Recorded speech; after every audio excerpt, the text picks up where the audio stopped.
যে টিপটাপ পরিপাটি থাকা, উত্তম পোশাক পরা, সুন্দর স্মার্ট থাকা ইসলামের সুন্নাহ। আর আমরা খেয়াল করলে দেখবেন সবচাইতে খারাপ কাপড়টা পরে মসজিদে আসে, আর সেই ব্যক্তি মসজিদে আসলেন সবচেয়ে সুন্দর কাপড়টা পরে, তার সামর্থ্য অনুযায়ী সবচেয়ে সেরাটা, কারণ আমরা এখানে আল্লাহর সাথে দেখা করতে এসেছি। আর স্মার্ট থাকার জন্য রাসূলুল্লাহ সাল্লাল্লাহু আলাইহি ওয়াসাল্লামের চেয়ে স্মার্ট কোনো সুন্নাহ নাই। তিনি ছিলেন এই পৃথিবীর সবচেয়ে বিচক্ষণ, প্রজ্ঞাবান, handsome smart people, smart human being people না, তাই না? তার চেহারার চেয়ে সুন্দর চেহারা কারো আছে?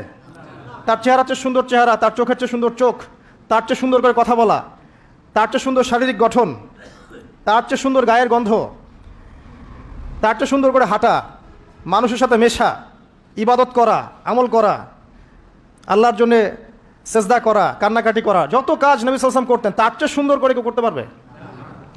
তো আজকের যুব সমাজ নবী সাল্লাল্লাহু আলাইহি ওয়াসাল্লামের আদর্শ বাদ দিয়ে অন্যান্য পশ্চিমা আদর্শ গ্রহণ করেছে, অথচ তারা বুঝতে পারে নাই সবচাইতে স্মার্ট পিপল হচ্ছেন, হিউম্যান বিং হচ্ছেন on the face of the earth রাসূলুল্লাহ সাল্লাল্লাহু আলাইহি ওয়াসাল্লাম। তো আমরা সবাই তার সুন্নাহ ফলো করতে পারি না? এই ব্যক্তি যখন মসজিদে আসলেন তার গায়ে ধবধবা সাদা পোশাক ছিল, আর সাদা পোশাক পরা নবী সাল্লাল্লাহু আলাইহি ওয়াসাল্লামের সুন্নাহ, তিনি এটা পছন্দ করতেন।